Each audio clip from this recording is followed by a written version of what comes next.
ways to rewrite these beliefs. We have to recognize we've been programmed so we can recover our power by rewriting the programs of limitation and putting in the programs of our abilities so that our biology can live up to its full potential. My next guest is from earlier in my lifetime.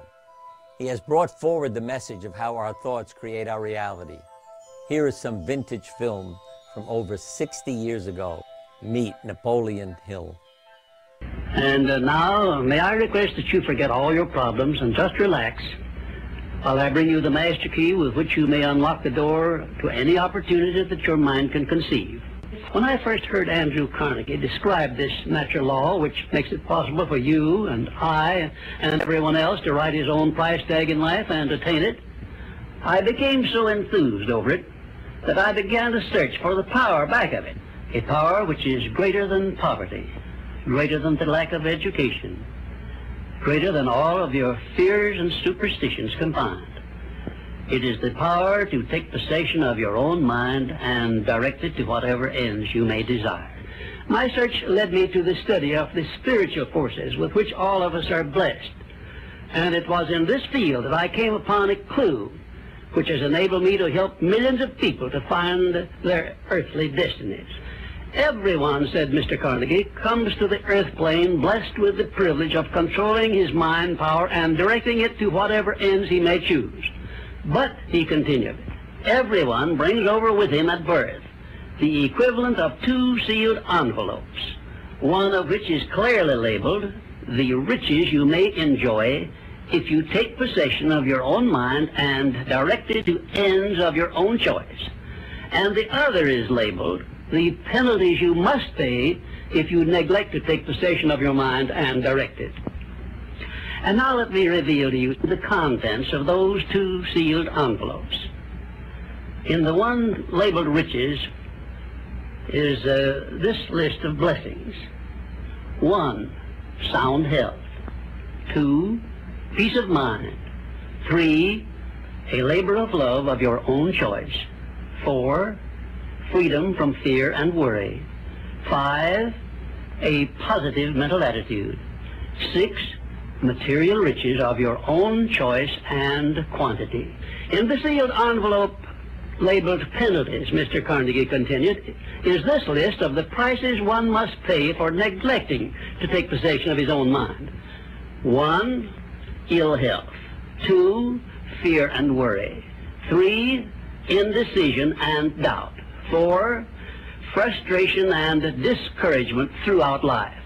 5, poverty and want.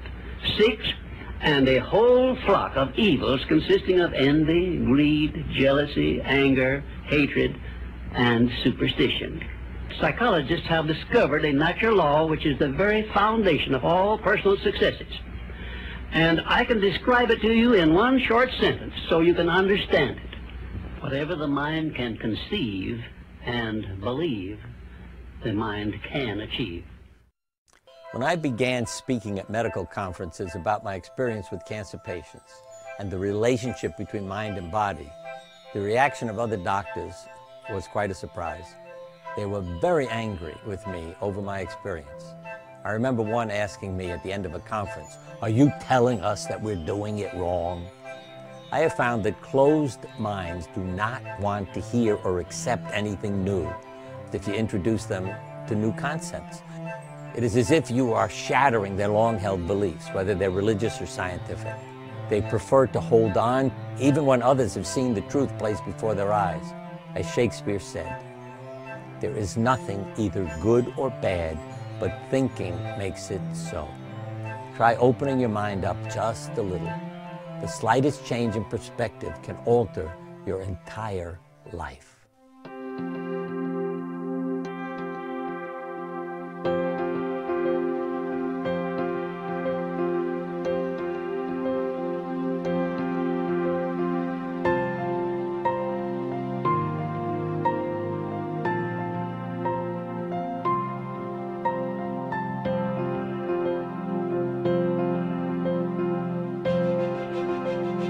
The power of the human heart is the next great frontier.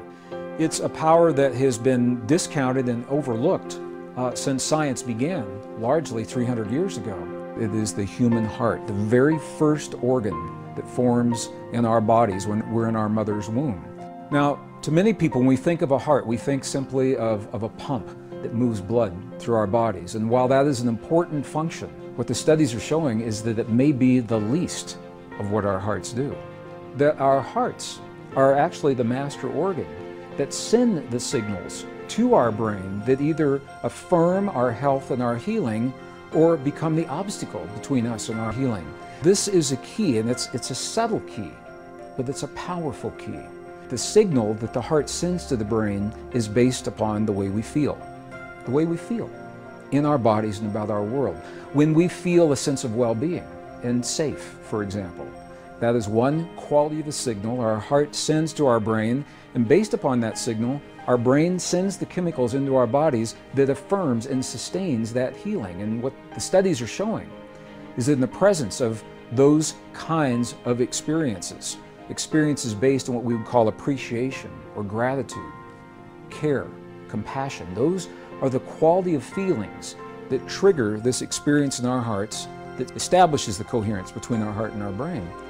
It's during these times that our brain tells our bodies to create what we would call a healing chemistry in our bodies.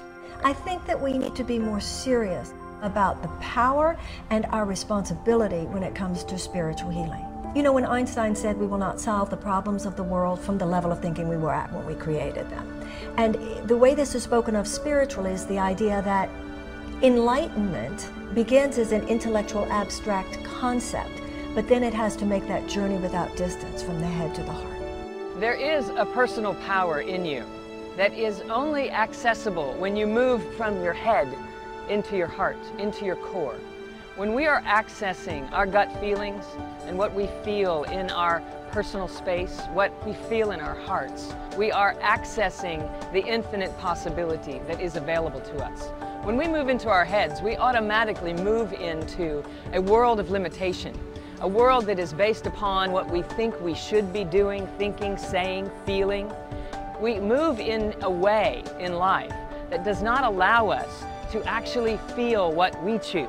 So to find personal power, to find that unlimited access to the ability to self-heal, we must move from our intellect and into what is given to us at birth, our pure presence. Being present with ourselves is what allows us to move in a way that our path unfolds automatically. There were studies that were done in a number of medical institutions in the late 1990s, the early 2000s. And these were some of the first studies that were actually linking human emotion with the heart and very specific kinds of emotion. When we talk about heart disease, the hardening of the arteries, high cholesterol, the plate buildup, high blood pressure, when the science began to look closely and cross these traditional boundaries, they found that those were specific examples that fall under the umbrella of an emotion that we call hurt. Hurt. And precisely unresolved hurt. So I don't want to leave you with the sense that experiencing hurt is a bad thing in our lives. It's not, as long as we recognize that hurt that we feel, whether it's the hurt from the loss of our loved ones or the loss of a way of life, something that has disappointed us, that hurt is a signal inviting us to reconcile and resolve that feeling. It's the unresolved hurt. So the more loving I can be with myself, the more likely I am to access this heart space. And it is in this heart space that my intuitions and my inspirations and my gut feelings and the wisdom that I have inherited from the ages come together. And in that heart space is where we allow ourselves to access our unlimited power and our infinite possibility. When you stop resisting your feelings, you will see that they offer you a source of wisdom and an opportunity for nourishment and growth. So do not numb your feelings or distract yourself, but define your experience and see how it can become your teacher. And then life challenges become a blessing. Listen to what your body is telling you. This is why Mother Nature gave you 2 ears and 1 mouth. My advice? Let go of the hurt, abandon the wounds of the past, and focus on creating a great today. Communicate. You will live a longer, healthier life if you express your feelings, even if it is in a journal. So when decisions must be made, let your heart make up your mind.